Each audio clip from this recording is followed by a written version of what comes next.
Alléluia. On acclame très fort le Seigneur notre Dieu en poussant des cris de joie, des cris de reconnaissance,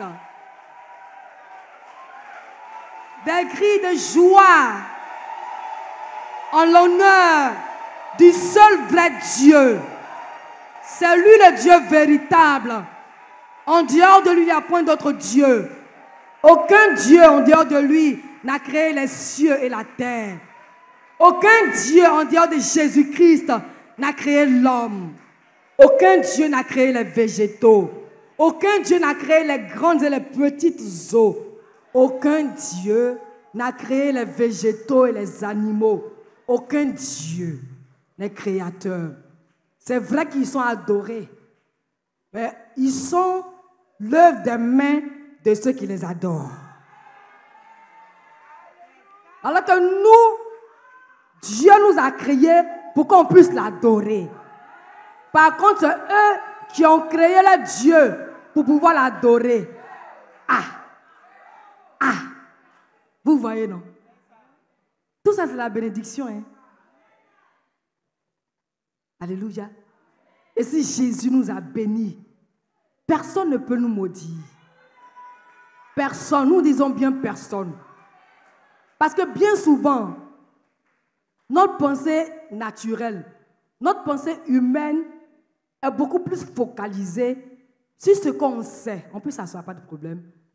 Sur ce qu'on sait, sur les informations que nous avons par rapport à comment le monde des ténèbres dirigé par le diable fonctionne, par rapport à comment ils oppressent les hommes, par rapport à comment ils mettent la désolation dans la vie des hommes.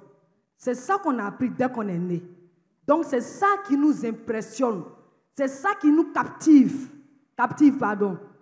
Mais en réalité, celui qui est le maître de nos vies, tant que nous sommes dans ses mains, personne ne peut nous ravir de ses mains. Personne.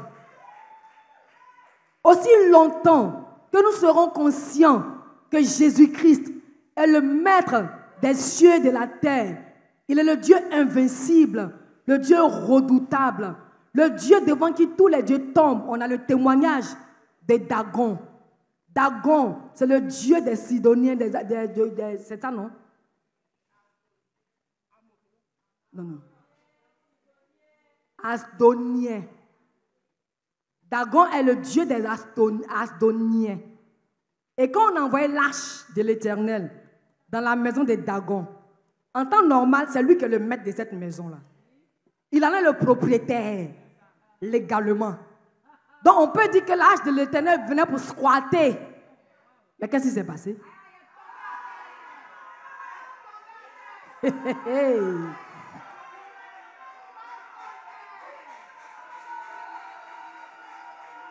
J'ai dit, mon frère, ma soeur, ce n'est pas une question de motivation. Parce que bien souvent, les chrétiens, on aime le temps de motivation. C'est une question de vie et de vérité éternelle. Si moi, je vais chez la soeur Alice Oli, elle est une fidèle de cette communauté. Je suis son pasteur. Mais quand je m'en vais chez elle, c'est où elle me fait asseoir que je m'assois, non? Est-ce que je bouge? Est-ce que je me promène dans la maison? Bien que je sois son autorité, il y a ce respect-là qui est déjà là. Maintenant, Alice Oli dans sa maison ne va pas se comporter vis-à-vis de moi comme celle qui domine, comme celle qui me commande. Parce que Dieu a déjà établi les choses. Je la respecte quand je vais chez elle, mais quand il s'agit d'autorité, c'est de moi que Dieu voit. Vous voyez, non? C'est ce qui s'est passé. Dieu rentre dans la maison de Dagon, où il est établi depuis plusieurs âges, où on le craint, on le connaît comme redoutable et fort. L'arche de l'Éternel, qui symbolisait la présence de Dieu au milieu du peuple d'Israël en ce temps-là, rentre dans la maison de Dagon. Et puis Dagon est dispersé, dépiécé, en lambeaux. Ça veut dire quoi? Que c'est notre Dieu qui domine. De toute éternité, c'est Jésus-Christ, le Dieu redoutable qui domine. On a cette information que dans nos familles, il y a telle chose, il y a telle chose. On ne nie pas du tout ce fait-là. Chacun d'entre nous aussi a des dieux familiaux qui sont redoutables dans nos familles, dont tout le monde a peur. On ne nie même pas du tout ce fait-là, parce que c'est des autorités qui ont été établies dans nos familles avec la volonté de nos familles. Il y a eu des alliances qui ont été contractées. Et quand on connaît la puissance de l'alliance, une alliance est défaite lorsque les deux personnes qui ont décidé de s'allier décident de se séparer. Alors que nos parents n'ont pas encore décidé de se séparer d'avec eux. Mais c'est nous qui avons décidé de nous séparer d'avec eux par le fait qu'on ait dit oui à Jésus. Parce qu'on ne peut pas appartenir à Jésus et puis appartenir encore au monde des ténèbres, aux alliances de nos parents. Voilà la vérité biblique éternelle qui est déjà établie pour nous, enfants de Dieu. C'est pourquoi quand on devient enfant de Dieu, on n'est plus concerné par ce que nos familles vivaient. Et bien souvent, on dit non, il y a les hommes forts qui tiennent la famille. Mais est-ce que l'homme fort de ta famille peut tenir Jésus? Voilà la révélation. L'homme fort de ta famille, c'est Dagon. Parce que Dagon est plus fort que l'homme fort de ta famille. Hein. Si Dagon n'a pas pu retenir Jésus là, ça veut dire que l'homme fort de ta famille ne peut pas retenir Jésus. La vérité de Dieu est vraie, elle est simple, elle est directe, elle ne va pas dans beaucoup de sens parce qu'elle est immuable, elle est éternelle. Alléluia. Elle ne se négocie pas. L'homme fort de ma famille ne peut pas mettre en pièces Jésus.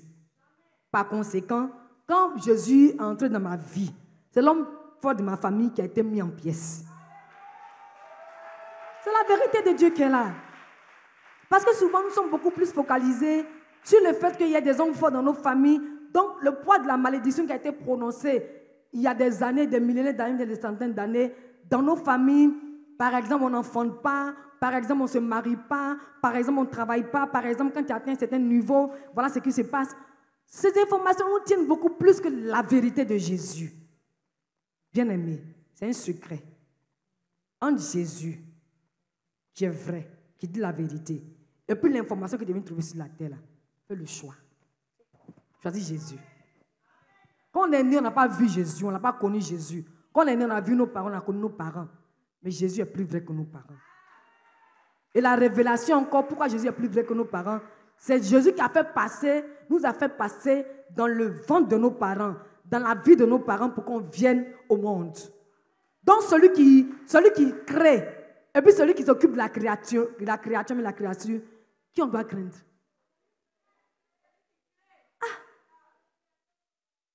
C'est Jésus qui nous a créés dans le ventre de notre maman. Pourquoi maintenant on va naître puis on dit que notre maman est sorcière et puis on va avoir peur d'elle? Bien au contraire, on prie pour elle. Si elle a accepté Jésus, gloire à Dieu. Si elle n'a pas accepté Jésus, on ne peut pas aussi la livrer à Satan parce que Jésus l'aime. Est-ce qu'on se suit? Et c'est déjà dans le message. Le thème c'est la puissance de la bénédiction. C'est le thème d'aujourd'hui. Peut-être qu'on va revenir un peu sur la semaine dernière, mais le thème c'est la puissance de la bénédiction.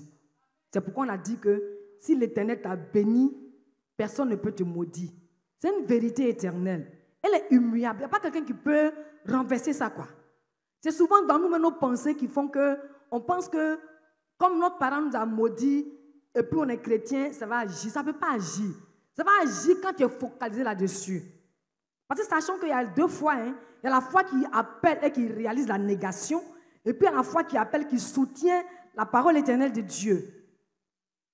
Si quelqu'un se dit, comme dans ma famille on est maudit, bien que je sois chrétien, moi je ne me sens pas concerné par la bénédiction de Dieu, il faut que je fasse encore des choses pour expérimenter, pour sentir la bénédiction.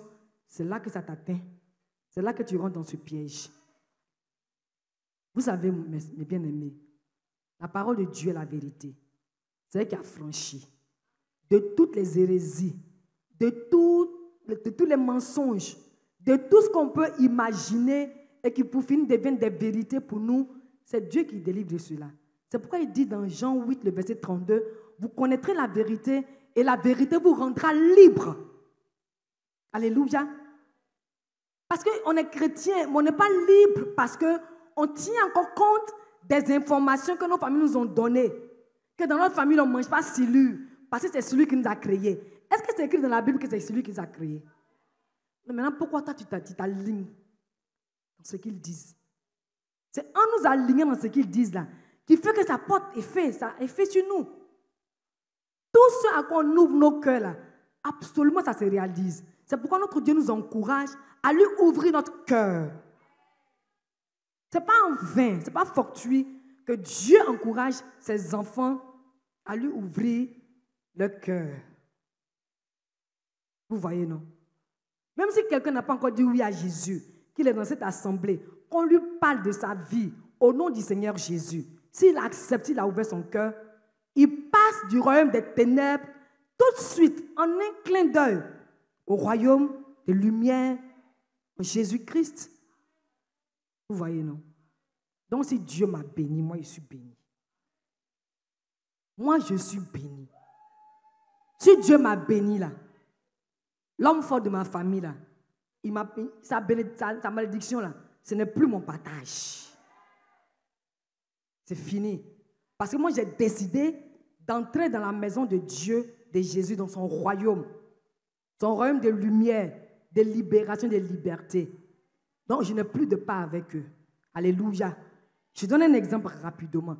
Si quelqu'un quitte ici, qu'il va en France, il y a 2 personnes qui ont demandé à voyager pour un visa, ça vous est accordé. Au nom de Jésus. Si vous partez pour vous y établir, allez-y avec le Seigneur Jésus et permettez au Seigneur de vous rendre utile là-bas. Si vous partez pour faire des affaires, les portes sont grandement ouvertes au nom de Jésus. Je crois qu'il y a un qui est pour l'Asie et puis l'autre est pour l'Europe. Jésus vous a ouvert, donné le visa par sa grâce. Alléluia. Tu vas en France, tu es là-bas. Et puis, on te dit, il y a une chose qui se passe au plateau. Si ce n'est pas que la science a évolué, on peut faire les choses par vidéo. Est-ce qu'avant que la science n'ait pas évolué là, tu peux avoir l'information, mais tu peux être dans l'action qui se passe au plateau. Si par exemple on dit qu'on appelle les gens qui pourraient donner de l'argent, on dit non, c'est ceux qui sont là seulement physiquement. Est-ce qu'on va mettre ton argent là dans la vidéo pour t'envoyer? C'est physiquement, non? Parce que tu es là. Donc le jour où nous on a dit non au diable, parce qu'accepter Jésus, c'est dire non. C'est refuser d'appartenir désormais au monde des ténèbres. Donc quand on a dit oui à Jésus là, on est rapidement passé dans le monde de Jésus, dans le monde des lumières. Donc ça veut dire que tout ce que nos parents ont vécu, ou qui vivaient, puis que nous on les a laissés pour venir là, on n'est plus concerné par ça. Ce n'est plus notre part.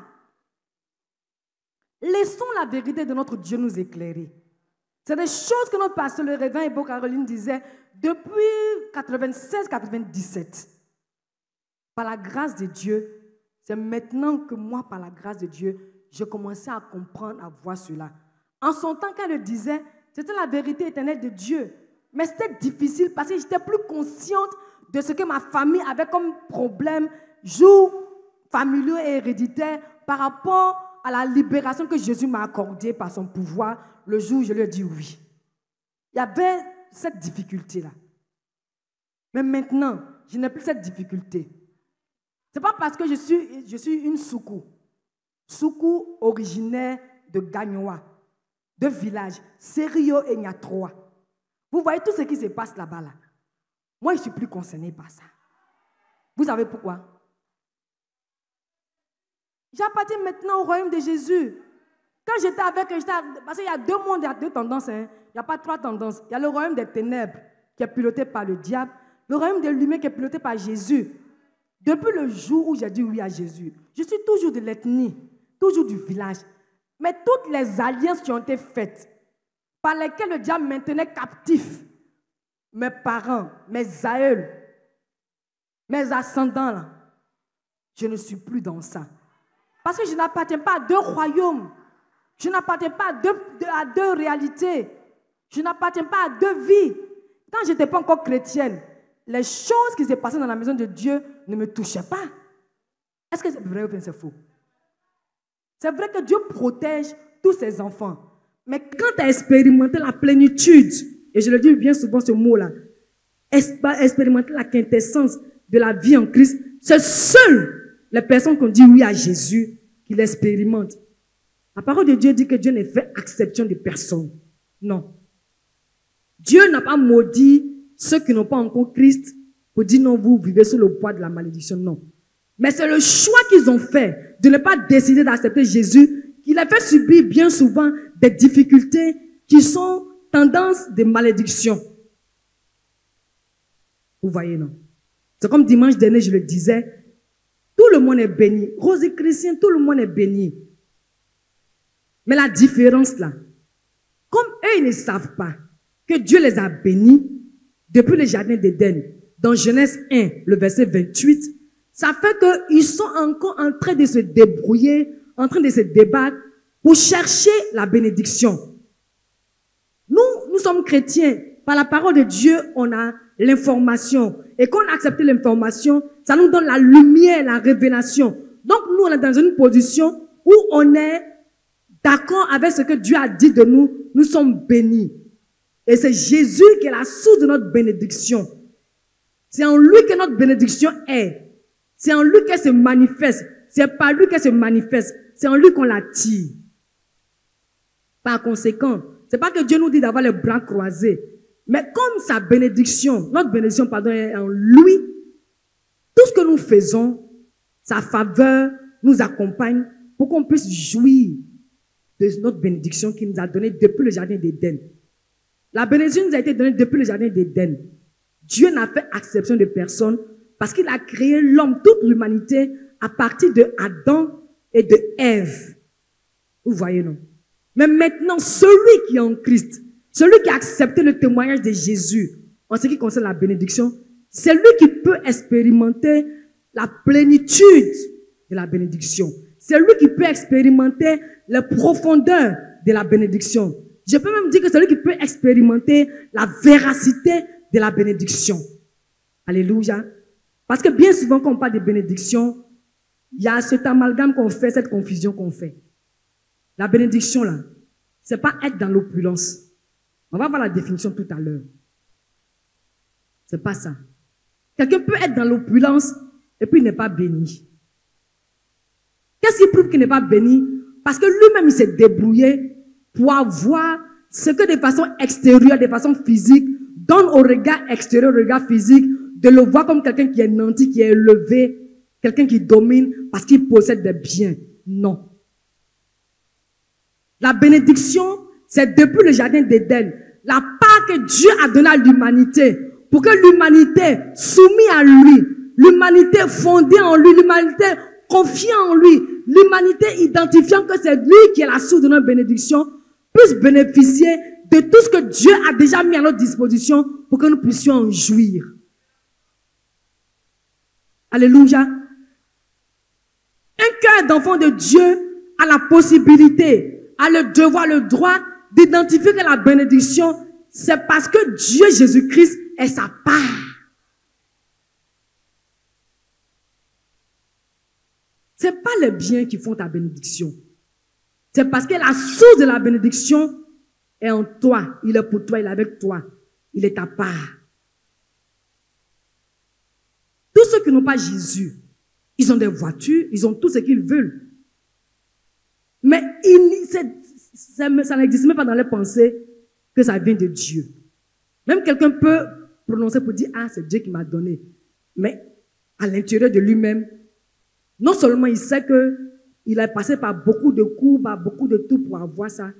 Et puis de deux, c'est même pas clair dans son esprit que c'est Dieu qui lui a fait la grâce d'avoir ces choses-là. C'est subtil. Et même parmi des chrétiens, quelqu'un peut posséder un bien. Mais ce n'est pas tout de suite dans son entendement, de façon claire, que, ah, mon frère, c'est parce que Jésus est ta part que tu as eu ça. Dès que Dieu a créé le monde, là, Dieu a béni l'humanité. Genèse 1, verset 28. Et c'est la parole que Dieu a prononcée en disant à Adam et Ève, je vous bénis. C'est la parole maintenant qui envoie toutes les conséquences, toutes les réalisations de ce que nous pouvons toucher. Les voitures que nous voyons, c'est Dieu qui a fait donner à l'homme l'intelligence de faire une voiture. Sinon, l'homme n'allait jamais savoir. Quand Dieu nous a créés, nous en tant qu'humains, notre intelligence était obscurcie. On ne pouvait pas savoir ce qui pouvait concourir à notre bien-être. Ce n'était pas possible. C'était impossible et impensable.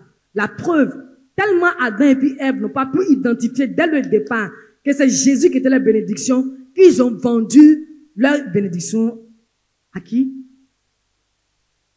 Au diable. Bien-aimés, on est là en cours après bénédiction. Sachons que ce que nos yeux veulent voir, ou bien ce qu'on recherche là, ce n'est pas ça d'abord la bénédiction. La révélation de la bénédiction, c'est que Dieu, Jésus-Christ, est notre part. C'est parce que Jésus est notre part qu'on est béni. C'est parce que Jésus est notre part qu'on peut aspirer à acquérir des choses qui mettent en exergue notre bénédiction. On l'a lu dans Éphésiens 1, le verset 3.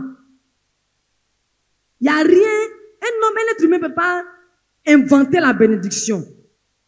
Parce que les bases, les principes fondamentaux de la bénédiction, quand Dieu a créé toutes choses, a créé l'homme, ne viennent pas de l'homme. Ça vient de Dieu. Par conséquent, un homme ne peut pas voir quelque chose et puis dire que c'est ma bénédiction qui est là. Non. Notre bénédiction première, c'est notre part. C'est Jésus. Il y a un cantique que je vais chanter rapidement. Avant, je le chantais, mais ça ne comprenait pas. Sur les montagnes, dans les vallées, sur la terre et dans la mer, l'Éternel est ma portion sur la terre des vivants. L'Éternel est bon pour toujours. L'Éternel est ma portion sur la terre des vivants. L'Éternel est bon pour toujours. L'Éternel est notre portion. C'est parce qu'elle est notre portion que nous sommes bénis. C'est pas la bénédiction qui fait de nous des gens qui vont voir Dieu comme quelqu'un qui les bénit. Non, non. C'est parce que Dieu nous a déjà bénis. Il nous a inclus dans ça.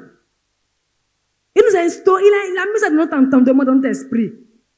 C'est pourquoi bien souvent, les hommes, c'est-à-dire que quand Dieu nous a créés là, et puis il a parlé sur Adam et puis Ève par rapport à la bénédiction, quand on est né, sorti d'Adam et Ève, puisque tout ce que Dieu a dit à Adam et Ève, tout ce que leur a donné, on n'était pas encore né. Mais leur cerveau, parce que le cerveau est la partie de l'homme et l'âme aussi, qui sont les parties de l'homme qui transmettent, qui communiquent ce qu'on doit savoir. C'est pourquoi même quand un enfant est né, déjà tous les réflexes humains que Dieu a donnés à Adam et Ève sont présents en lui. Vous voyez, non? Donc, quand Dieu a dit ça à Adam et puis Ève, là, quand on est né d'eux, on est sorti d'eux, on savait qu'on devait expérimenter et jouir de la bénédiction. C'était là. Vous voyez, non? Donc, ça fait que l'homme a cette conscience-là. Que l'homme soit chrétien ou pas, il a la conscience de la bénédiction. Mais là où le problème s'est posé, c'est que l'homme ne sait pas, ou bien l'homme ne s'est pas arrêté là-dessus pour savoir que d'abord sa bénédiction, c'est parce que Dieu Jésus est sa portion. Il est notre part.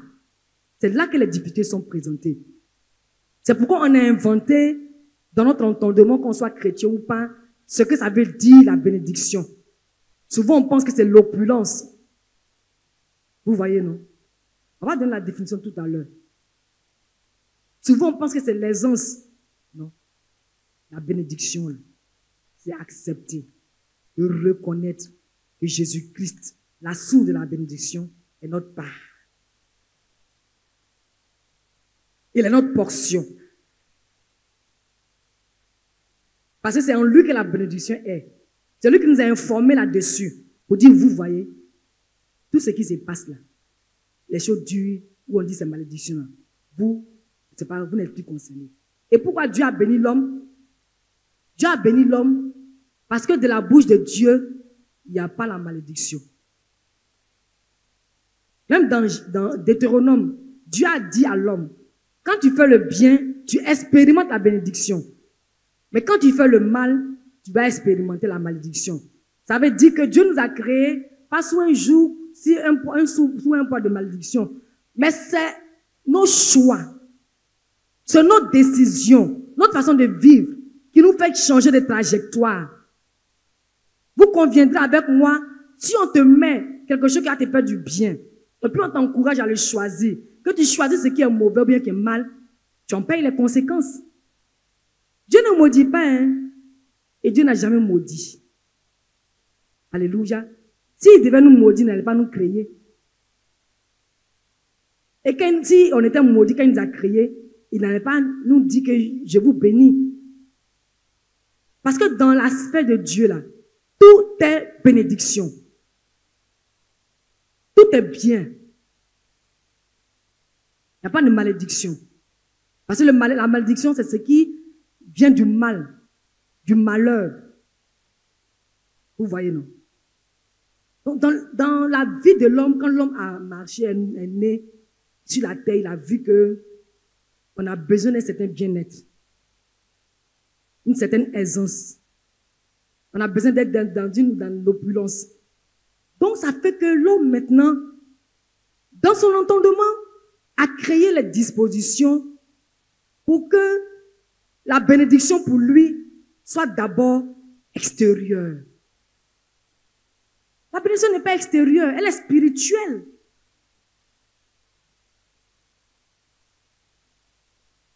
Elle vient de Dieu. Personne n'a pas encore vu Dieu tel qu'il est. Souvent, il apparaît aux hommes sous des formes qui ne sont certainement pas la forme que lui-même il a dans sa vérité. Je ne veux pas m'attarder là-dessus parce que je n'ai pas encore fait cette expérience. Vous voyez, non? Donc, quand l'homme est né, il a vu que sur la terre, il y a de bonnes choses, il y a des mauvaises choses. Il y a des choses qui te font plaisir, qui te mettent dans la joie, qui te mettent dans une sorte d'équilibre.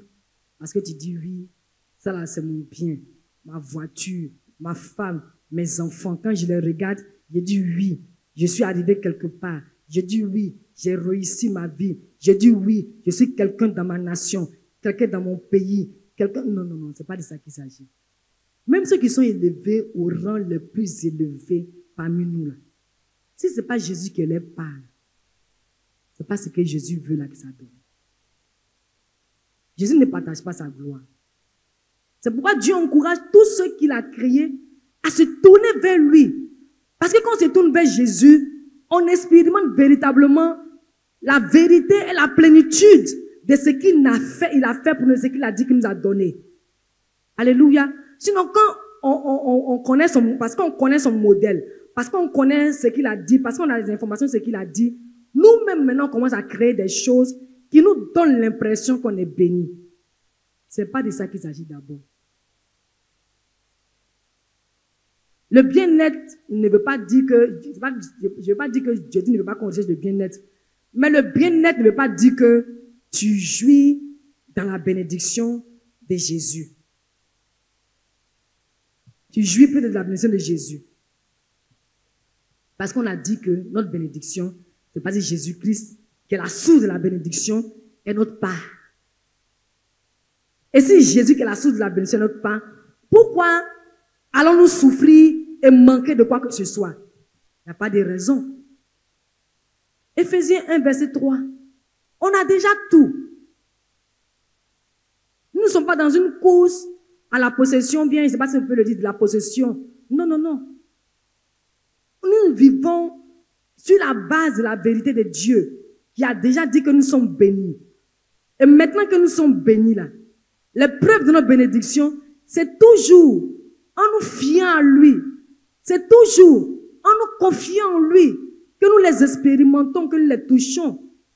Peu importe la nature de la bénédiction après laquelle nous soupirons. C'est en nous référant à Jésus. C'est en nous soumettant à lui. C'est en nous confiant en lui qu'on expérimente cela. Alléluia. Ne voyons pas ce message comme faible et simple. Non. C'est la vérité divine qui est là. On va le dire tout à l'heure. Alléluia. Et quand quelqu'un, qu'il soit chrétien ou non chrétien, mais je vais plutôt me focaliser sur les non-chrétiens, quand ils ont une certaine bénédiction, ils sont dans une certaine opulence, quand Dieu nous a créés, par Adam et Ève, il nous a transmis la pensée de la bénédiction, la pensée du bien-être. Donc tous les hommes qui sont nés dans cette pensée-là. Ils ont déjà ça. Mais ce que ça veut dire là, la définition réelle, la définition divine, la définition éternelle de la bénédiction là, c'est ça qu'on ne connaît pas. C'est ça qu'on n'a pas voulu apprendre. C'est ça qu'on n'a pas voulu rechercher. Donc ça fait qu'on est focalisé beaucoup plus sur le fait que c'est un bien qui fait de nous des hommes et des femmes bénis. Non. Notre bénédiction, c'est parce que Jésus, la source de la bénédiction, est notre part. C'est ça qui est là. Donc ces personnes qui n'ont pas Jésus, quand ils ont tout fait pour mettre en évidence le fait qu'elles sont des personnes bénies par tous les biens qu'elles peuvent posséder, elles vont se débattre pour lutter, pour ne pas que cette bénédiction leur échappe. Est-ce que je me trompe? Elles vont se débattre pour ne pas qu'elles soient en dehors de cette bénédiction qu'elles ont pu acquérir par leurs propres moyens et par leur propre intelligence. Donc, elles vont fournir des efforts de tous ordres, de tous genres, pour pouvoir certainement renflouer, augmenter ce qu'elles ont comme bien qui prouve à l'extérieur qu'elles sont bénies. Mais l'enfant de Dieu, le racheté de Jésus, le frère en Christ de l'arbre acacia, amandier, cèdre et sycomore, qui a cette révélation-là, c'est que lui, il est béni parce que sa source de bénédiction, Jésus-Christ, est sa part. Si Jésus te donne une voiture, tu dis, Jésus, je te livre la voiture. Tu en prends soin, tu veilles là-dessus. Quand tu t'es endormi, ton sommeil est simple, parce que c'est pas toi qui as créé la bénédiction là-haut. Dieu t'a déjà donné la révélation que la bénédiction que tu as reçue vient de lui. Par conséquent, pourquoi tu vas encore te débattre pour aller te mettre contre sur ta voiture, pour t'attacher à ta voiture, pour au cas où on voudrait la voler? C'est comme ça ça se passe. Hein? Quand un bien a été acquis de façon illégale, vous voyez, non? Les gens sont en train de veiller là-dessus. Vous voyez ceux qui cherchent femme de leurs camarades.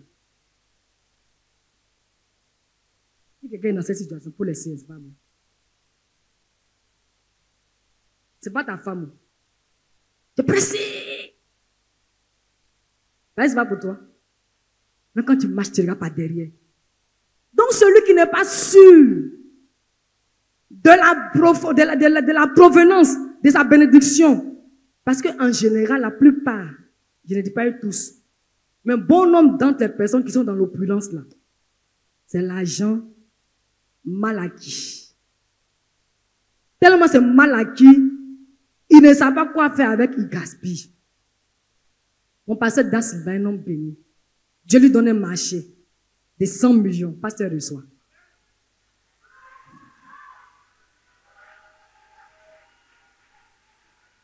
Dieu lui donnait un marché de 100 millions. Dieu lui donnait un marché de 100 millions. Quand il reçoit le marché de 100 millions là, sa première pensée c'est laquelle? Hein? Et pourquoi il bénit le Seigneur? Est-ce qu'on se suit même? Dimanche dernier, il a dit que le message est lourd, non? J'ai dit que c'est lourd. C'est lourd parce que moi-même qui vous parle là, je suis édifié. Par la grâce de Dieu, notre pasteur nous a donné cette éducation-là. Quand elle me donne un message là, elle se laisse bénir. Ce n'est pas un message pour les uns, bien pour les autres, puis à côté. Non, non. Je suis béni par ce message-là. Parce que ça me donne de savoir que c'est pas parce que ça n'est pas dans ma main que ça ne met pas en bénédiction. Tout ce que Dieu a dit, qu'il m'a donné là, ça met absolument et forcément en bénédiction. C'est pas parce que je ne vois pas que je ne suis pas béni. Je suis béni par ça. Donc le pasteur Da Silva reçoit le marché de 100 millions. Il pense d'abord à Dieu qui a pourvu à son besoin il y a des millénaires d'années passées quand il a créé en Adam. J'ai déjà dit ici que il identifie la source. Il identifie la source. Maintenant, celui qui a eu le bien mal acquis, là, souvent, il prend pour aller faire blanchiment d'argent. Mais si tu sais que tu es béni, laisse l'argent va dormir tranquillement, simplement. Tu te laisseras inspirer pour faire tous les investissements que tu dois faire. Il fait blanchiment d'argent. Et puis après, lui seul, il n'est pas beaucoup. Hein. En temps normal, là, un homme, Dieu l'a donné tout ce qui est un. Il a 10 femmes. Vous voyez, non? Il cherche des trous, des canaux pour pouvoir dépenser son argent. Parce que c'est un bien mal acquis. Il va faire des journées, comment on appelle la nouvelle Eldorado là. Non, il y a un qu'on dit c'était désert, maintenant là-bas il y a des choses. Moi, il se passe quoi, go? Il va prendre l'argent mal acquis là, pour aller faire 100 jours, 80 jours. En temps, dans sa famille, peut-être qu'il y a des gens qui ont faim. Dans le pays, il y a des gens qui ont faim. Dans son quartier, il y a des gens qui ont faim. Vous voyez, non? Parce que l'argent qu'il a acquis là, ça vient d'un lieu où s'il y prend garde, ça peut le perturber dans son abondance. Mais le pasteur Da Silva qui a reçu de 100 millions, il n'est pas perturbé dans l'abondance. Il n'est pas perturbé parce qu'il sait que l'argent est sécurisé. Ça vient d'un espace sécurisé et c'est sécurisé par celui de qui ça vient. Nous disons quoi? La puissance de la bénédiction en Jésus-Christ. Comme l'argent vient d'un espace, d'un lieu ou d'un moment à l'autre, on peut lui rappeler, on peut l'appeler, on peut l'interpeller. Ça met ça dans le coin. Souvent, il met au nom de ses maîtresses ou au nom de ses enfants, bien, au nom des personnes qu'on ne peut pas connaître nous. Puis il la lève. Mais le pasteur Da Silva, quand il sort ses 100 millions, il n'est pas effrayé. Parce que celui qui lui a donné là, pour lui, là, on ne sait pas comment on va calculer, on va dire si c'est un milliard ou si c'est un millier on ne sait pas quel nom donner pour évaluer. C'est 100 millions. Il peut prendre un peu, il met dans sa poche. Puis c'est 50 millions, puis c'est 80 millions. Il marche. Il est tranquille. Parce que c'est que c'est protégé. Vous voyez, non? Vous voyez à l'époque ce qu'on appelait les brouteurs. Là. Quand ils ont l'argent, ils sont dans les maquis, dans les boîtes de nuit. Parce que si on a su qu'il a pris, qu'on vient, c'est pas, il doit prouver. Donc il prend le temps de dépenser. Au moins si on vient comprendre, il sait qu'il a mangé aussi. Mais pour le passer, ces 100 millions sont protégés. Qui a le cœur même pour venir dans la vie, ça? Même quand le volant, on dit ils sont l'argent pour manger, quand ils sont là. Vous êtes bénis, pasteur. Il passe son chemin. Nous parlons de la puissance de la bénédiction en Jésus-Christ. Vous voyez, non? Dieu, Jésus-Christ nous a sauvés. Depuis le jardin d'Éden, bien souvent quand je parle de la part du Seigneur par rapport à ses promesses, je me laisse conduire par le Saint-Esprit pour que nous tous on puisse voir. Ce n'est pas aujourd'hui que Dieu nous a bénis. C'est depuis le jardin d'Éden. Est-ce que tout ce que Dieu a créé, quand il a créé le monde là, est-ce que tout a disparu? Tout va disparaître, mais tout n'a pas encore disparu. Est-ce qu'on n'en jouit pas actuellement? On en jouit, non? Voilà. Donc, ce n'est pas maintenant, tout de suite là, que le pasteur Da Silva est devenu millionnaire, milliardaire. Ce n'est pas tout de suite. C'est inscrit dans la pensée, dans l'esprit de Dieu, le concernant. Pour chacun d'entre nous. Tout ce qu'on veut, tout ce après qu'on soupire, tout ce qu'on veut obtenir, c'est déjà inscrit dans le carnet de Dieu nous concernant. En Adam et Ève. On a l'exemple de, comment on appelle? Abel et Caïn. Dieu a inscrit dans le cerveau, dans la pensée de Adam et Ève, l'offrande à Dieu. Vous voyez, non? Quand Caïn est né, ses parents ont dû lui parler. Abel aussi, ses parents ont dû lui parler. Mais la façon dont ils sont disposés pour donner là, Dieu a apprécié l'offrande d'Abel et il n'a pas apprécié l'offrande de Caïn. Vous voyez, non? Ça veut dire que le cœur de Caïn, d'Abel plutôt, a identifié que c'est de Dieu que vient sa bénédiction. Donc pourquoi faire des retenues pour donner à Dieu, mais pourquoi donner à Dieu comme si Dieu était serré de son argent? Je parle à nos cœurs ce matin. Ça, c'est depuis vendredi que Dieu me disait, si c'est pour donner à Evie, là, Dieu nous a bénis par rapport à ça. À la grâce de Dieu. Et Dieu nous encourage davantage à apprendre à lui donner. Pour que le fait qu'on lui donne là, ça nous donne d'expérimenter véritablement et pleinement la bénédiction. Parce que donner à Dieu là, c'est une bénédiction. C'est Dieu qui a inscrit ça dans notre entendement, dans notre esprit. Mais en donnant à Dieu, et pour pouvoir expérimenter cette bénédiction, parce qu'on est déjà béni, c'est pas ce qu'on donne qui nous bénit, mais parce qu'on est béni qu'on donne. Ça nous permet de voir que notre Dieu, à qui nous donnons, il mérite l'honneur, il mérite le respect.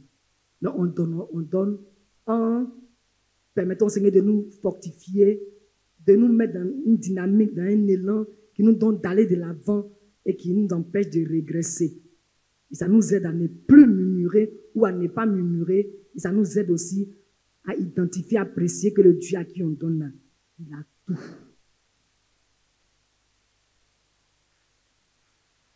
Il a tout. Il y a un chanteur de la place qui, à l'époque, quand il a eu son premier million, il a dédié ça au premier président de ce pays. Vous avez vu comment c'était édifiant. Le président était content. Le président a beaucoup par rapport à lui. Je pourrais même dire, à ses débuts, le président avait beaucoup plus que lui. Mais il a dédié son million au président. Ce n'est pas parce qu'il s'attendait à ce que le président lui donne des millions en retour. Non. Mais c'est parce qu'il sait que quand il donne au président, c'est lui qui est honoré. Amen. Donner, c'est une bénédiction. Alléluia. Donc, ce que le Seigneur veut nous donner de savoir aujourd'hui, là, quand il parle de la puissance de la bénédiction, notre bénédiction se trouve en lui. Elle ne peut pas s'échapper. Elle ne peut pas nous échapper. Elle ne peut pas aller, c'est-à-dire que en un autre lieu que là où Dieu l'a mise dans nos vies. On ne peut pas veiller là-dessus.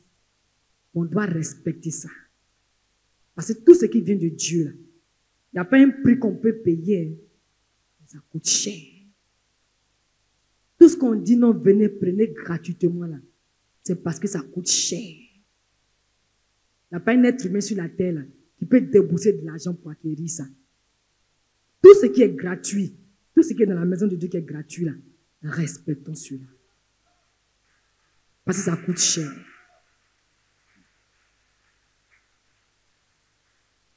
Amen. La puissance de la bénédiction, parce que tous autant que nous sommes, Dieu nous a déjà bénis. Il a dit dans Éphésiens, le chapitre 1, au verset 3. Dieu nous a bénis.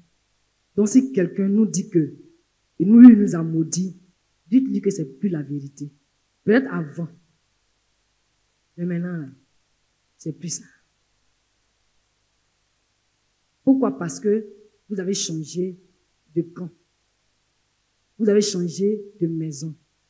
Vous avez changé d'appartenance. Vous avez changé de nom. Vous êtes la race élue de Jésus. Le sacerdoce de Jésus. C'est ce que nous tous nous sommes. Pareil pour la bénédiction.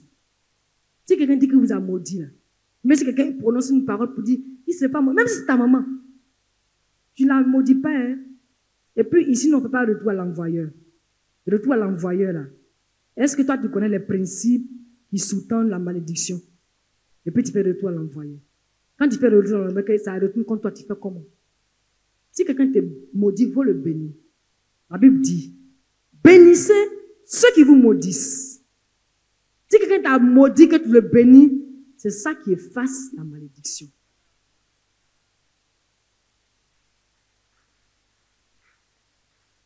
Alléluia. Nous sommes tous bénis.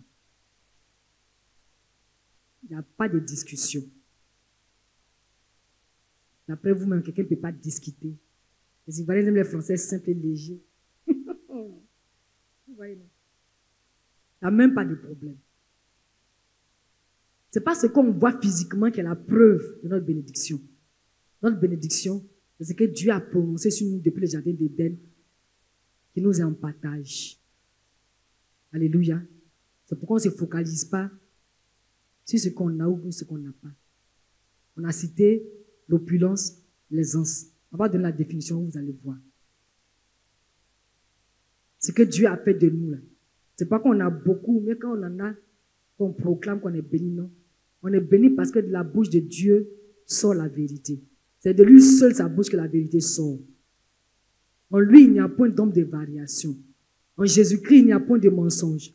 Ce que sa bouche dit, sa main l'accomplit. Ce qu'il a dit nous concernant, c'est ce qui est la vérité.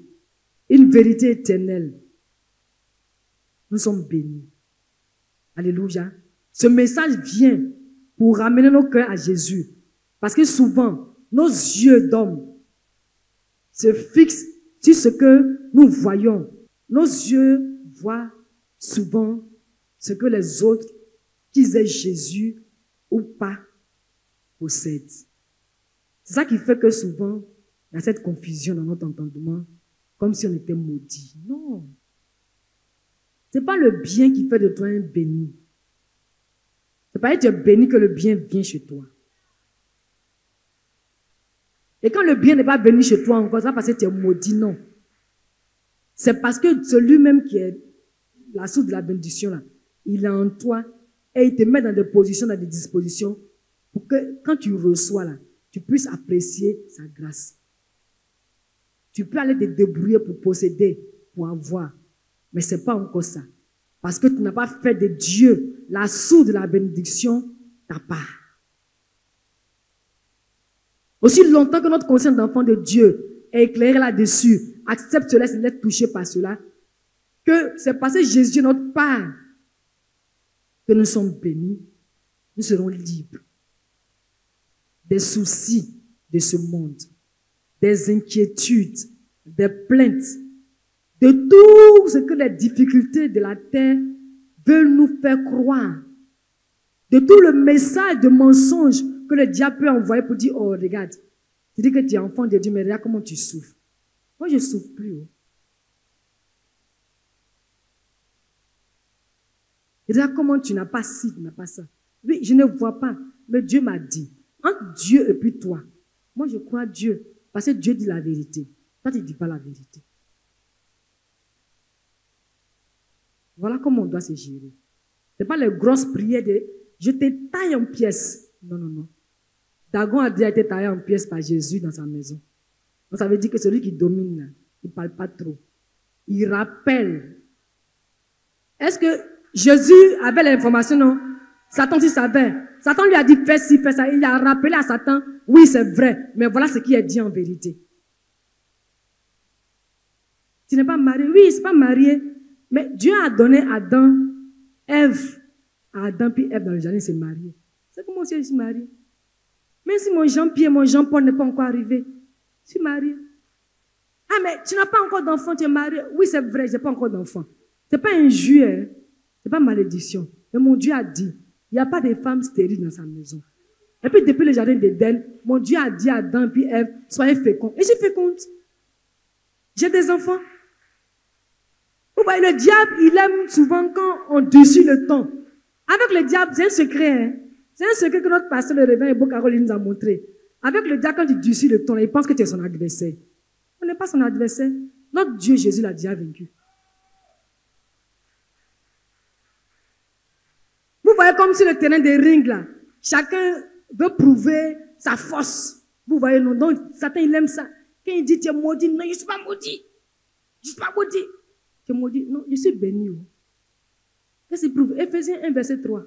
Là, tu connais la parole, non? Et pourquoi David n'est pas encore marié? Aïe, je suis marié, je ne le vois pas encore. Mais Adam et Ève, là, ils se sont mariés, non? Avant même qu'ils se marient, ils ne savaient pas qu'ils étaient mariés. Dieu qui leur a dit, vous êtes mariés.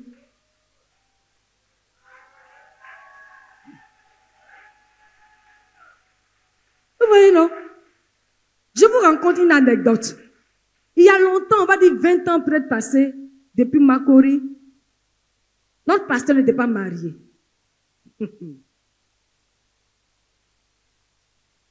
Et bon nombre d'entre nous n'étions pas mariés.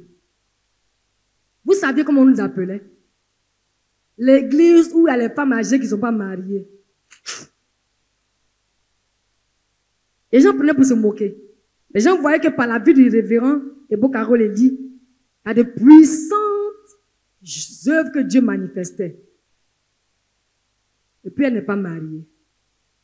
Tous ceux qui sont autour d'elle ne sont pas mariés. Mais maintenant, qu'est-ce qu'on constate? On constate quoi? On constate quoi? Et pourquoi on constate cela? Une fois, j'ai dit ici que la vie chrétienne, ce n'est pas un effet de mode, mais c'est le retour à la vie originelle que Dieu a donnée à Adam et puis Ève, pour que Adam et Ève soient en communion avec lui. Parce que la vie chrétienne, c'est être en communion avec Jésus. C'est soumettre à lui. Vivre pour lui. Vivre par lui. Vivre en lui. C'est ça la vie chrétienne. Vous voyez, non? Donc, les choses qui ont déjà été dites, décidées, réglées dans le jardin d'Éden, ce n'est pas tout de suite là que comme toi, tu as un besoin, Dieu va fabriquer. Et c'est là le problème se passe avec nous les chrétiens. On pense que comme c'est maintenant qu'on est malade là, Dieu n'a qu'à venir guérir notre cancer. Non. Dans le jardin d'Éden là-bas, là, Dieu a déjà guéri ça. C'est pourquoi quand je parle au nom de Jésus, mes pasteurs, moi et vous aussi, parce que parmi vous, il y en a qui prient pour des malades, la guérison s'installe. Ce n'est pas maintenant où j'ai invoqué que ça s'est préparé. Non, non. C'est pas que ça est déjà là. Voilà le mystère de la bénédiction en Jésus-Christ. Voilà le mystère de la bénédiction en Jésus-Christ. Ça est déjà là. Donc quand tu appelles, ça vient. Mais la bénédiction qui n'est pas en Jésus-Christ, toi-même tu te débats, tu te débrouilles, tu t'as acheté, puis tu viens te déposer, maintenant tu regardes, tu es fier de toi. Quand Jésus nous fait une bénédiction, on est content, on n'est pas fier, on n'est pas orgueilleux. Quand par la grâce de Dieu, le merveilleux arbre cède, nous avons des véhicules.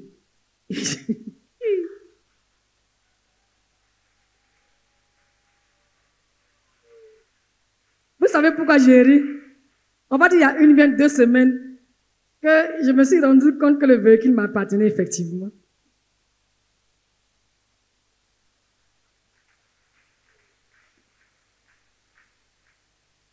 Au départ, comme je ne conduis pas encore, et puis, souvent mon mari me conduit, souvent quelqu'un d'autre me conduit, et puis, il me donne des idées.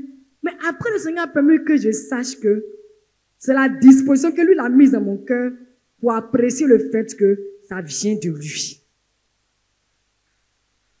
C'est aussi simple que ça, hein. C'est simple, mais c'est puissant. Parce que aussi longtemps qu'un être humain jouit d'une bénédiction, qui n'identifie pas d'où ça vient là, il va penser que c'est de lui qu'il s'agit. Non, je suis trop bien, Dieu m'a donné. Je suis trop gentil, Dieu m'a donné. Je suis trop important, Dieu m'a donné. Non!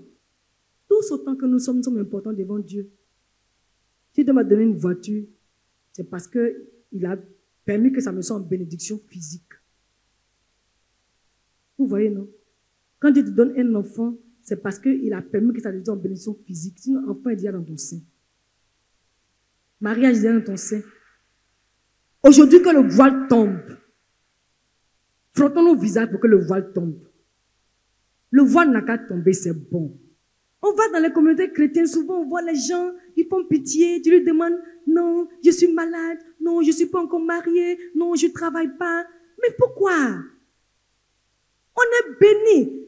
Et vous savez, c'est parce qu'on n'accepte pas la parole de Dieu. On ne se met pas dans la position du côté plus de Dieu qu'on n'arrive pas à saisir. C'est après que nous soupirons. Parce que ça fait comme s'il y a un blocage. C'est quand on va voir d'abord qu'on va accepter. Mais il y aura toujours blocage. Ce qui n'est pas destiné dans ton entendement, dans ton esprit là, tu ne peux pas dessiner ça physiquement. Le dessin sort d'abord de l'esprit. L'œuvre de Dieu est spirituelle. L'œuvre de Dieu est spirituelle. Si dans notre esprit on dessine chômage, mais le chômage nous suit. Est-ce que je me trompe? C'est ce qu'on dessine. On dessine, et comment on appelle ça même? Infertilité. On dessine, comment on appelle ça même? célibataire. On dessine manque d'argent. On dessine. Donc, quand on dessine là, c'est ce qu'ils sont. Le dessin, c'est une œuvre d'esprit. La caricature, c'est une œuvre d'esprit. Quelqu'un peut regarder, le couple Da Silva, quelque chose de grand vous attend certainement. Hein. Quelqu'un a déjà vu Madame Da Silva, qu'elle soit physique ou pas, mais dans son esprit, dans son cerveau, il a déjà capturé Madame Da Silva. Il peut faire une reproduction, un dessin par rapport à elle. Il peut réaliser cela. Mais s'il la voit, elle est claire, elle est grand détail, elle est belle. Maintenant, c'est dans son esprit, quand il la voit comme si elle est noire. Je ne sais pas en train d'insulter quelqu'un. Non, moi je suis noire. Et puis, c'est de moi qu'il parle. Je suis noire, je suis courte. Voilà. Mais je suis belle. Je suis belle parce que Jésus m'a créée belle. Il n'y a pas de mauvaise créature dans la maison de Dieu. Et donc, si, dans son esprit, il a vu Madame Da Silva, et puis il s'en fait un autre portrait que elle, ça veut dire quoi? Il a échoué. Il a échoué. Est-ce que vous n'êtes pas d'accord avec ça? Quand nous qui sommes bénis, on n'entre pas en position de notre bénédiction parce qu'on fait des caricatures contraires à ce que Dieu a dit de nous. On est dans quoi? Dans l'échec. Dieu dit voilà. Toi tu dis voilà pas. C'est l'échec. L'échec, c'est la définition, c'est quoi? Quelqu'un me cherche la définition de l'échec et c'est là que je vais chuter. Oui, la définition de l'échec. Manquer le but. Et c'est comme ça dans l'église, les chrétiens manquent le but. On manque le but. Dieu t'a dit que tu es béni. Pourquoi parce que tu ne travailles pas, tu penses que toi tu es un chômeur? Ça paraît anodin, mais c'est comme ça qu'on vit. Hein? C'est pourquoi dans les églises, beaucoup d'entre nous, on est aigris contre nos pasteurs, contre la parole de Dieu. La parole de Dieu ne dit jamais faux. Elle dit toujours la vérité. Mon pasteur peut se tromper, il peut me tromper, mais deux pasteurs peuvent se tromper. Mais ici, là, il n'y a pas de tromperie dedans. On manque le but. Et c'est un homme de Dieu que j'admire beaucoup, Andrew Mack. C'est une de ses expressions. Il dit les chrétiens manquent le but parce qu'ils ne savent pas que ce qu'ils veulent que Dieu fasse pour eux, là, ils ont déjà ça. Quand quelqu'un veut voir un dessin, il le dessine. Quand il dessine autre chose, elle est grand détail, Madame Da Silva, clair. Moi, je suis petit détail. Je suis noir. Si tu veux la dessiner, que tu mets en bas, Madame Da Silva. En bas de moi, mon dessin que tu as fait là. Tu as manqué le but, tu as échoué. S'il y avait un prix en jeu, tu n'allais pas voir ce prix-là. Ok. Thème de ce message, la puissance de la bénédiction en Jésus-Christ. La bénédiction de Dieu est différente de l'opulence et de l'aisance. Et nous avons cherché la définition de bénédiction d'abord. Dans la Bible, une bénédiction est d'abord un acte de Dieu qui veut le bien de l'homme. Cette bénédiction s'enracine déjà dans la Genèse. Et nous l'avons lu dans Genèse 1, le verset 28. Définition de opulence. Richesse extrême, abondance de biens matériels. Vivre dans l'opulence. Alléluia. Définition de aisance. Situation de fortune qui assure une vie facile. Facilité naturelle qui ne donne aucune impression d'effort. État de confort qui permet de bénéficier du confort matériel. Situation matérielle considérée par rapport au bien-être qu'elle procure et représentant un niveau de vie relativement élevé. C'est pas ce que les riches de ce monde-là font. Être riche là, c'est pas être béni. Hein? Tant que Jésus, la source de la richesse, tu ne fais pas, tu ne te réfères pas à lui. Parce que lui, il est ta part. C'est pourquoi tu as ce que tu as. Tu n'es pas dans la bénédiction de Jésus-Christ. C'est vrai que depuis la Genèse, Dieu a répandu la bénédiction à toute l'humanité par Adam et Ève.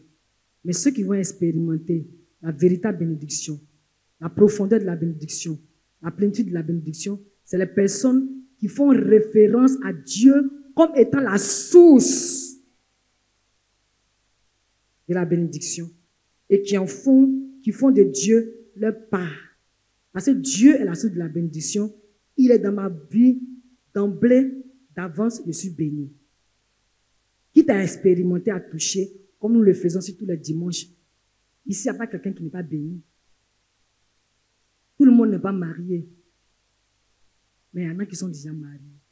Et ceux qui ne sont pas mariés, là, ne vivent pas dans la désolation. Non. Moi, je me suis mariée à 42 ans. Il n'y a pas de honte. Mais je n'ai rien perdu. Là, si je m'étais mariée à 20 ans, j'étais déjà divorcée. Parce qu'à 20 ans, j'étais bouquée. Je ne comprenais pas le show de Jésus. Mais aujourd'hui, là, par la grâce de Dieu dans mon foyer, s'il y a quelque chose qui ne va pas, j'appelle Jésus. Mais avant, quand quelque chose n'allait pas aller, j'allais dire, bon, c'est bon, je ne veux plus de toi. Parce que je n'ai pas su que le mariage est une bénédiction de Jésus. Parce qu'il a dit tout à l'heure qu'il faut respecter tout ce qui vient de Jésus. C'est une bénédiction. C'est vrai qu'on fait la dot. Il y en a qui se marient par intérêt. Il y en a qui vont voir un homme pour dire, marie-moi. Tout cela, c'est vrai, c'est bon. Mais il n'y a pas quelqu'un qui peut livrer sa vie pour un mariage. Quand tu livres ta vie pour te marier, ça veut dire que tu ne vis plus. Qui a donné sa vie pour qu'on soit marié? C'est Jésus. Mais il faut respecter cela. Quand Dieu nous a donné dans le jardin d'Éden, et puis Adam et Ève ont vendu, Jésus est venu maintenant pour rétablir l'ordre des choses. Il n'est pas venu annuler, il est venu rétablir. Et il a mis son sceau, son cachet, de sorte que celui qui veut maintenant porter atteinte à cette bénédiction-là, le trouve sur son chemin. C'est pourquoi nous sommes bénis éternellement. C'est pourquoi nous sommes bénis éternellement. Si l'Éternel t'a béni, personne ne peut te maudire. C'est parce que la bénédiction est éternelle. Ok, c'est Caroline qui descend toutes les lectures. Les deux premiers passages qu'elle va lire, Jean 14, je crois le verset 1 ou le verset 2, c'est parce que on veut tout de suite savoir que toute bénédiction là sont en Jésus. Donc celui qui sait et qui pense que lui peut jouir d'une certaine bénédiction en dehors de Jésus, il n'a pas encore trouvé le chemin de la vérité. Et Jean 8, verset 32, qui va lire les deux premiers passages, vous connaîtrez la vérité vous affranchira. Ça nous dit quoi? Que nous qui pensions que parce qu'on n'a pas telle ou telle chose, ou parce qu'on ne voit pas telle ou telle chose qu'on n'est pas béni, il faut qu'on se détrompe. Parce que Dieu nous a déjà bénis. Si on accepte le fait qu'on a déjà tout en Jésus-Christ, on va expérimenter la puissance de la bénédiction de Jésus-Christ. Vas-y, tu peux lire, ça n'a pas de problème. Je lis la parole de Dieu dans le livre de Jean, chapitre 14, verset 6.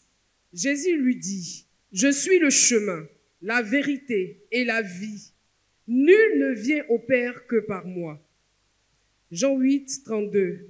« Vous connaîtrez la vérité et la vérité vous affranchira. » Nombre 22, du verset 1 au verset 12. Les enfants d'Israël partirent et ils campèrent dans les plaines de Moab, au-delà du Jourdain, vis-à-vis de Jéricho. Balak, fils de Sippor, vit tout ce qu'Israël avait fait aux Amoréens. Et Moab fut très effrayé en face d'un peuple aussi nombreux. Il fut saisi de terreur en face des enfants d'Israël. Moab dit aux anciens de Madian, « Cette multitude va dévorer tout ce qui nous entoure. Comme le bœuf broute la verdure des champs. » Balak, fils de Sippor, était alors roi de Moab. Il envoyait des messagers auprès de Balaam, fils de Béor, à Pétor, sur le fleuve, dans le pays des fils de son peuple, afin de l'appeler et de lui dire, « Voici, un peuple est sorti d'Égypte. Il couvre la surface de la terre et il habite vis-à-vis de moi. Viens, je te prie, maudis-moi ce peuple, car il est plus puissant que moi. Peut-être ainsi pourrais-je le battre et le chasserai-je du pays. car je sais que celui que tu bénis est béni et que celui que tu maudis est maudit. » Les anciens de Moab et les anciens de Madian partirent, ayant avec eux des présents pour le devin. Ils arrivèrent auprès de Balaam et lui rapportèrent les paroles de Balak. Balaam leur dit, « Passez ici la nuit, et je vous donnerai réponse d'après ce que l'Éternel me dira. » Et les chefs de Moab restèrent chez Balaam. Dieu vint à Balaam et dit, « Qui sont ces hommes que tu as chez toi? » Balaam répondit à Dieu, « Balak, fils de Sippor, roi de Moab, les a envoyés pour me dire, « Voici, un peuple est sorti d'Égypte, et il couvre la surface de la terre. Viens donc, maudis-le. Peut-être ainsi pourrais-je le combattre et le chasserai-je. » Dieu dit à Balaam, « Tu n'iras point avec eux. Tu ne maudiras point ce peuple, car il est béni. » Alléluia. Nombre 23, du verset 4 au verset 9. Dieu vint au-devant de Balaam, et Balaam lui dit, « J'ai dressé 7 autels, et j'ai offert un taureau et un bélier sur chaque autel. » L'Éternel mit des paroles dans la bouche de Balaam et dit, « Retourne vers Balak, et tu parleras ainsi. » Il retourna vers lui, et voici, Balak se tenait près de son holocauste, lui et tous les chefs de Moab. Balaam prononça son oracle et dit, « Balak m'a fait descendre d'Aram, le roi de Moab m'a fait descendre des montagnes de l'Orient. Viens, maudis-moi Jacob, viens, sois irrité contre Israël. » Comment maudirais-je celui que Dieu n'a point maudit?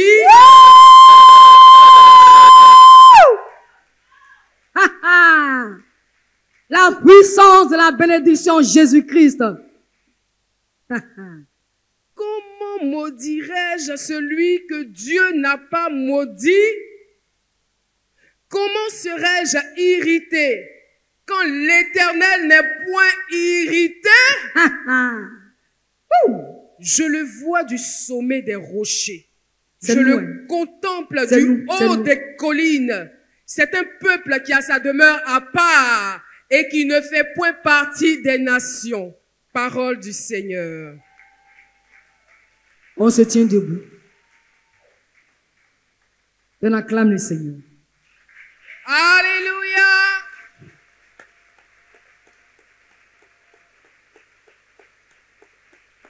Et on reste debout, s'il vous plaît. Celui qui se sentait maudit, voilà la vérité. Celui qui pensait qu'il était maudit, voilà la vérité.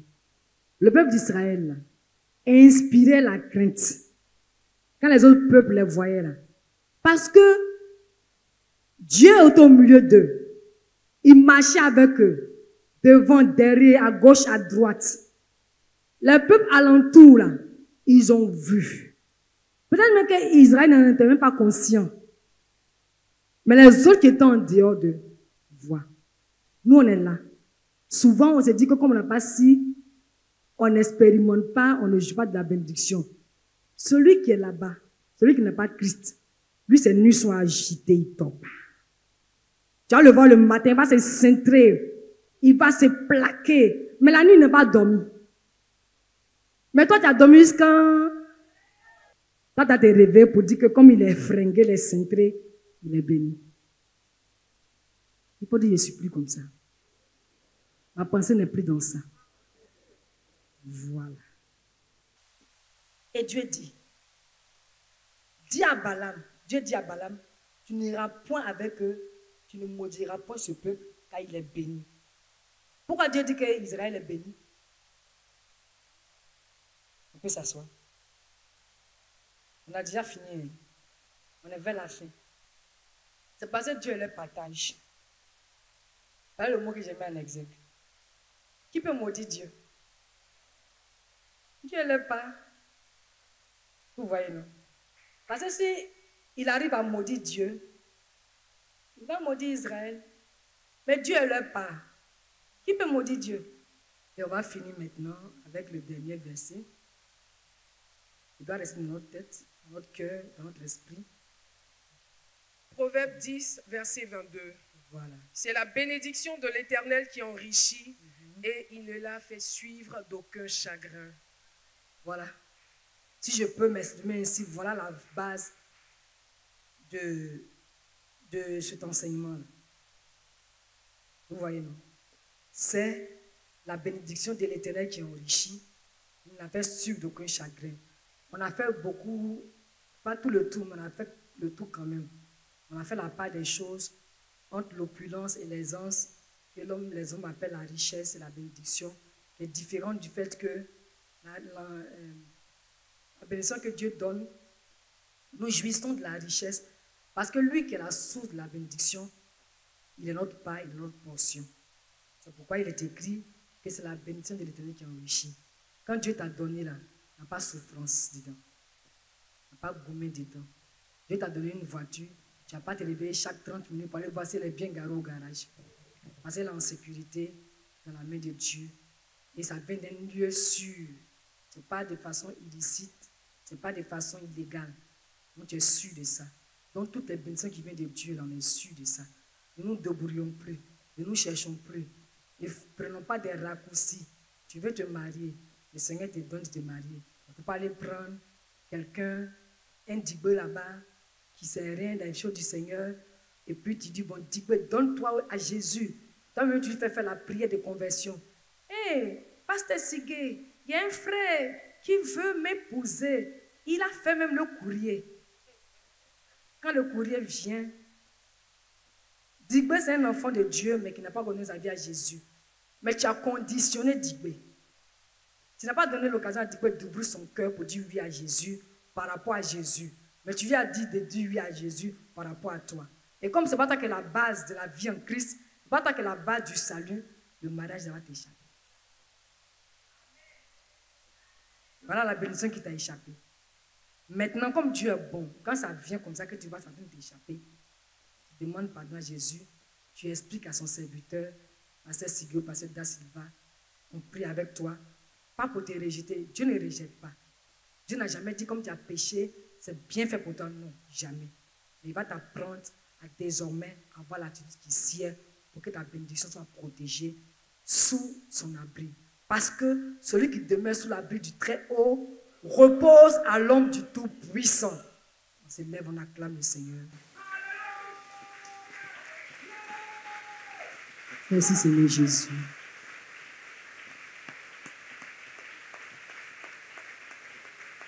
Lève les mains. Seigneur, nous avons entendu ta parole concernant la puissance de la bénédiction. Pas quand tu bénis, personne ne peut maudire. Et quand tu nous as bénis, parce que ça vient de toi, elle ne nous échappe pas. Nous n'en souffrons pas. Nous ne souffrons pas par rapport à cette bénédiction pour nous débattre, pour ne pas qu'elle nous échappe, parce que ça vient de toi. Seigneur, en toi, il n'y a pas d'ombre de variation. Tu nous envoies ta lumière afin qu'aujourd'hui nous puissions voir comment et combien de fois la bénédiction que tu nous as donnée est éternelle. Merci de nous apprendre à nous attacher à toi, toi la source de notre bénédiction. Merci de nous conduire, Seigneur, comme tu le dis dans le psaume 23. C'est toi qui es notre berger, nous ne manquons de rien. Oui, le bonheur et la grâce nous accompagnent tous les jours de notre vie. Nous habitons dans ta maison jusqu'à la fin de nos jours, sur cette terre et dans le ciel. Merci Seigneur pour tout ce que tu fais dans le secret, au nom de Jésus. Je vais commencer par prier d'abord pour toute l'assemblée. Frotter le milieu de la tête. Toute l'assemblée, frotter le milieu de la tête. Frotter bien. Et toujours par rapport à l'hypertension artérielle. Nous sommes libres de cela en Jésus-Christ. Nous ouvrons tous nos cœurs à cela au nom de Jésus. Et je vais maintenant rétablir la force et la vigueur dans le cerveau de chacun d'entre nous. Au nom de Jésus. Au nom de Jésus. Au nom de Jésus, je chasse l'hypertension artérielle parce qu'elle n'a plus sa place dans notre corps. Jésus nous a bénis par la guérison. Et la guérison est notre partage. la guérison dans notre corps. Merci Seigneur notre Dieu, au nom de Jésus. Au nom de Jésus, maintenant frottez les mains. Frottez les mains. Le Seigneur me dit que parmi vous, beaucoup d'entrepreneurs, la plupart d'entre nous sommes des entrepreneurs, mais une certaine catégorie qui est déjà engagée, qui a besoin d'argent et beaucoup d'argent. Recevez. Recevez. Recevez. Touchez. Touchez. Explorez et exploitez ce que Dieu met à votre disposition. Au nom de Jésus. Au nom de Jésus. Au nom de Jésus. Je vais prier aussi pour le foyer. Ceux qui ont leur mari qui sont là, bon, pour aller vers eux, ça va mettre encore du temps. Mettez la main sur l'alliance. Si le mari est absent aussi, mettez la main sur l'alliance. Et si on prie pour les enfants aussi. Ceux qui ont les enfants qui sont là, faites-vous à tout, à vous-même. Voilà, entrelacez-vous. Je prie pour les familles, le mariage. Le Seigneur permet au mariage de pouvoir s'affermir, se fortifier en lui. J'éloigne la mauvaise communication, les mauvaises intentions dans le cœur de l'un et de l'autre vis-à-vis de son prochain, de son conjoint, de son partenaire. Au nom de Jésus, j'appelle la paix dans les foyers. Même ceux qui aspirent au mariage, faites-le. J'appelle la paix dans le foyer, la joie dans le foyer. Au nom de Jésus. Et je déclare que nos enfants sont soumis, nos enfants sont obéissants. Au nom de Jésus. Maintenant, frottez vos fronts. Tous ceux qui ont des enfants qui sont à l'école, peu importe la classe, les enfants réussissent dans les études. Les enfants sont studieux. Au nom de Jésus. Ceux dont les enfants ne voyaient pas clair dans l'affaire d'école là, les enfants voient clair maintenant au nom de Jésus. Au nom de Jésus. Allez rapidement sur la nuque. Au nom de Jésus, frottez là-bas. Parce que tout maintenant est décelé. Au nom de Jésus. Si que ce soit des façons, des influences diaboliques, des influences psychologiques, émotionnelles, psychiques, tout se débloque maintenant et Dieu envoie l'intelligence. S'il y a des mémés qui sont là, faites-le pour vos petits-enfants. Au nom de Jésus. C'est une prière qui vient pour décanter les comportements des cerveaux qui font comme si moi je suis bloqué, je ne veux pas aller au-delà. Cette prière est prononcée par rapport à ça. Vous frottez bien, frottez bien, frottez bien, frottez bien. Au nom puissant de Jésus. Au nom de Jésus. Alléluia. Amen.